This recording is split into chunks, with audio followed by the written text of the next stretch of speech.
Hello' everyone, মই প্ৰিয়াংকা আপোনালোকৰ নতুন এটা ইনফৰ্মেটিভ ভিডিঅ'লৈ স্বাগতম জনাইছোঁ। অসম চৰকাৰে আপোনালোকৰ বাবে বিভিন্ন ধৰণৰ সুবিধা, যিকোনো ধৰণৰ সমস্যাৰ সমাধানৰ ক্ষেত্ৰত কিছুমান সমস্যা সমাধানৰ ক্ষেত্ৰত আপোনালোকলৈ ব্যৱস্থা গ্ৰহণ কৰি আহিছে। সেই ক্ষেত্ৰত অসম চৰকাৰে নতুন বছৰ উপলক্ষে আৰু কেইটামান ব্যৱস্থা আপোনালোকৰ মাজত আগবঢ়াবলৈ বিচাৰিছে। এইকেইটা কি আহকচোন ভিডিঅ'টোৰ মাজলৈ আগবাঢ়োঁ।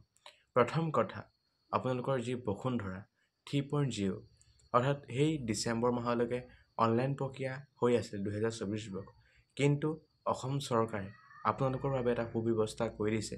যিসকলে এতিয়াও মিছন বসুন্ধৰা 3.0 এতিয়ালৈকে অনলাইন এপ্লাই কৰা নাই, সেইসকলৰ বাবে এটা সুখবৰ আহিছে।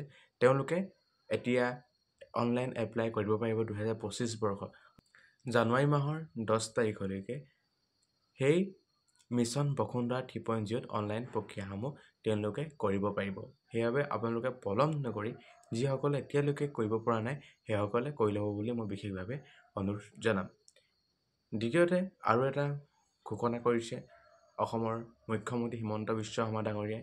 এইবাৰ যিসকল গোটৰ মহিলা আছে, যিসকল আত্মসহায়ক গোটৰ মহিলা 30 লাখ মহিলাক পোনপ্ৰথমে 10,000 টকাকৈ অনুদান হিচাপে আগবঢ়াব অসম চৰকাৰখনে।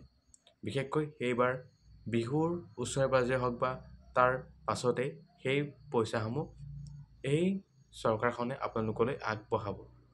গতিকে আপোনালোকে নিশ্চিন্ত মনে থাকক, আপোনালোকে সেই পইচাসমূহ পাব। আৰু সেই পইচাসমূহ যদি আপোনালোকে এটা ভাল সৎ কামত খটাব পাৰে, অৰ্থাৎ ব্যৱসায় প্ৰতিষ্ঠান এটা গঢ় দিব পাৰে, অৰ্থাৎ আপোনালোকে যদি এটা ভাল স্বাৱলম্বী হ'ব পৰাকৈ যদি নিজস্বভাৱে যদি কিবা কাম কৰিব পাৰে, তেতিয়াহ'লে আপোনালোকৰ বাবে এটা ভাল খবৰ। অৰ্থাৎ তাৰ পাছত আপোনালোকৰ আৰু চৰকাৰখনে আৰু আপোনালোকক টকা আগবঢ়াব, অৰ্থাৎ 25,000 টকা আকৌ আগবঢ়াব। অৰ্থাৎ আপোনালোকে আধা সংখ্যক 25,000 টকাৰ আপোনালোকৰ 12,000 আধাটো চৰকাৰে বহন কৰিব আৰু বাকী আধাটো আপোনালোকে বহন কৰিব লাগিব। অৰ্থাৎ বেংকৰ পৰা আপোনালোকে ঋণৰ আকাৰে আপোনালোকে সেই পইচাটো পাব। গতিকে আপোনালোকে সেই 10,000 টকাৰে যদি এটা ভাল কাম কৰিব পাৰে, আপোনালোকৰ বাবে বেছি বেষ্ট হ'ব বুলি ভাবোঁ। অৰ্থাৎ আপোনালোকে উপাৰ্জন কৰিব পৰাকৈ আপোনালোকে এই চৰকাৰী পইচাটো অনুদান হিচাপে আগবঢ়াব। আপুনি যদি এটা ভাল কামত খৰচ কৰিব পাৰে, সেই আকৌ অসম চৰকাৰৰ যি বেংক ব্যৱস্থাই অসম চৰকাৰখনৰ ফালৰ পৰা আপোনালোকক দিব আৰু বেংকৰ পৰা আপোনালোকে ঋণ হিচাপে লাভ কৰিবলৈ সক্ষম হ'ব। তৃতীয়তে আৰু এটা গুৰুত্বপূৰ্ণ সিদ্ধান্ত কৰিছে কি ড্ৰাইভিং লাইচেন্সৰ ক্ষেত্ৰত। অৰ্থাৎ অসম চৰকাৰখনে এইবাৰ ড্ৰাইভিং লাইচেন্সৰ ক্ষেত্ৰত এটা বিশেষ ব্যৱস্থা হাতত লৈছে। এইবাৰ পৰা কি কৰিব, যিসকলে ড্ৰাইভিং লাইচেন্স উলিয়াব DTO অফিচ যাব নালাগে বুলি হিমন্ত বিশ্ব শৰ্মা ডাঙৰীয়াই সদৰি কৰিছে। এইবাৰ পৰা তেওঁলোকে মটৰ ভেহিকেল যি ইনষ্টিটিউট হ'ব, এই ইনষ্টিটিউটৰ পৰা তেওঁলোকে কি কৰিব পাৰিব, একোখন ড্ৰাইভিং লাইচেন্স উলিয়াব পাৰিব। 126টা সমষ্টি আমাৰ আছে, বিধানসভাৰ 126টা সমষ্টি আছে। সেই 126টা সমষ্টিত প্ৰতিটো সমষ্টিতে একোখন বাইচাইকেল ইনষ্টিটিউট গঢ় দিয়াৰ প্ৰচেষ্টা ৰাখিছে। সেই ইনষ্টিটিউটখনে প্ৰতিটো সমষ্টিৰ প্ৰতিজন ব্যক্তিৰ বাবে ইনষ্টিটিউটখনে কি দিব, লাইচেন্স দিব। DTO অফিচৰ ফালৰ পৰা এইবাৰ পৰা লাইচেন্সসমূহ নিদিয়ে। অৰ্থাৎ সেই ভেহিকেল যিখন ইনষ্টিটিউট হ'ব, এই ইনষ্টিটিউটখনৰ মাধ্যমেৰে যিকোনো ধৰণৰ আপোনালোকে লাইচেন্সসমূহ পাবলৈ সক্ষম হ'ব। তাত আপোনালোকে প্ৰশিক্ষণ ল'ব লাগিব। প্ৰশিক্ষণ লোৱাৰ পাছত আপোনালোকে যেতিয়া সেই প্ৰশিক্ষণ পাছ কৰিব, কোৱালিফাই হ'ব, তেতিয়া আপোনালোকে একোখন লাইচেন্স পাবলৈ সক্ষম হ'ব। যদি কেনেবাকৈ সেই ইনষ্টিটিউটসমূহে যদি বিশেষ যদি দুৰ্নীতি কৰিবলৈ বিচাৰে, অৰ্থাৎ এই ক্ষেত্ৰত অসম চৰকাৰে পদক্ষেপ ল'ব বুলিও সদৰি কৰিছে। আৰু দ্বিতীয়তে ক'ব গ'লে যি ইনষ্টিটিউটৰ যি প্ৰিন্সিপাল হ'ব, এই প্ৰিন্সিপালজনে একোখন লাইচেন্স দিব বুলি আমাক হিমন্ত বিশ্ব শৰ্মা ডাঙৰীয়া, অসমৰ মুখ্যমন্ত্ৰী হিমন্ত বিশ্ব শৰ্মা ডাঙৰীয়াই সদৰি কৰিছে।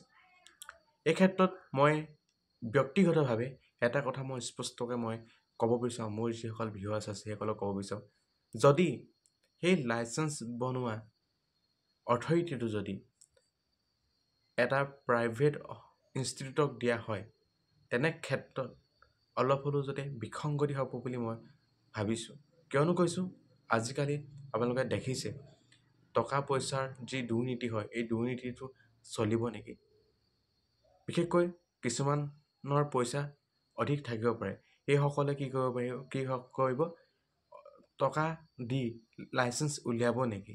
অৰ্থাৎ বিশেষ কিছুমান ব্যক্তি, সম্ভ্ৰান্ত ব্যক্তি লাইচেন্স উলিওৱা নামত টকা অধিক খৰচ কৰি তেওঁলোকে লাইচেন্স উলিয়াব, অৰ্থাৎ এই লাইচেন্সৰ অথৰিটিটো শেষ কৰিব নেকি? এই কথাটো মই অলপ হ'লেও অনুকিয়াব বিচাৰিছোঁ। নে প্ৰিন্সিপালসকল এই ক্ষেত্ৰত বেছিকৈ লাভান্বিত হ'ব নেকি? দুৰ্নীতিটো বেছি হ'ব নেকি? এই ক্ষেত্ৰত অসম চৰকাৰক মই বিশেষভাৱে আহ্বান জনাম যে কোনো বস্তু যাতে ইলিগেলি নহয়, অৰ্থাৎ পইচা বিনিময়ত যাতে লাইচেন্সসমূহ নাপায়, অৰ্থাৎ কোনো একোটা প্ৰিন্সিপালৰ তলত অথৰিটিটো থাকিব যেতিয়া, সেই ক্ষেত্ৰত যাতে অসম চৰকাৰখনক বিশেষভাৱে গুৰুত্বপূৰ্ণ ভূমিকা ল'ব বুলি মই ভাবোঁ। অৰ্থাৎ বেলেগ ছিষ্টেম এটা যাতে দি দিয়ক, গাঁঠি দিয়ক, যাতে সেই ছিষ্টেমটোৰ মাজত আবদ্ধ হৈ যোৱাৰ লগে লগে প্ৰিন্সিপাল হওক বা যিকোনো এজন ব্যক্তিয়ে হওক যাতে লাইভ যোগে, যেনেকৈ আমাৰ ক'ব গ'লে মানে একোখন বিদ্যালয়ত যেনেকৈ ৰেজিষ্টাৰ কৰা হয়, একোখন বিদ্যালয়ত ৰেজিষ্টাৰ কৰা হয়, যেনে স্কেন কৰা হয় একোজন ব্যক্তি, তেনে ক্ষেত্ৰত এটা ব্যৱস্থা ল'ব বুলি মই ভাবোঁ। অৰ্থাৎ লাইভ যোগে কিবা এটা কাম কৰাৰ পদক্ষেপ ল'ব বুলি ভাবোঁ। তেতিয়া কি হ'ব পাৰে, সেই লাইভ যোগে কিবা এটা কাম যদি কৰে, তেতিয়া কি হ'ব, সেই কোনো এটা বস্তু কি হ'ব, ইলিগেল নহ'ব, অৰ্থাৎ লাইভ যোগে প্ৰুফ হিচাপে ৰৈ যাব।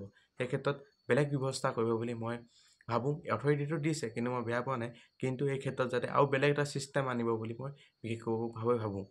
যি কি নহওক, অসম চৰকাৰখনে কিছুমান সুবিধাৰ বাবে, সাধাৰণ ৰাইজৰ সুবিধাৰ বাবে কিছুমান কাম কৰিবলৈ অব্যাহত ৰাখিবলৈ চেষ্টা কৰি আহিছে। বৰ্তমানলৈকে পদক্ষেপবোৰ ভালো লাগে, কিন্তু মই যিটো বুজি পাইছোঁ, যিটো জানিছোঁ, আপোনালোকৰ মাজত শ্বেয়াৰ কৰিবলৈ বিচাৰিছোঁ আৰু এইটো আপোনালোকৰ মাজত শ্বেয়াৰ কৰিছোঁ। আজিৰ ভিডিঅ'টো ইমানেই। ধন্যবাদ। জয় অসম।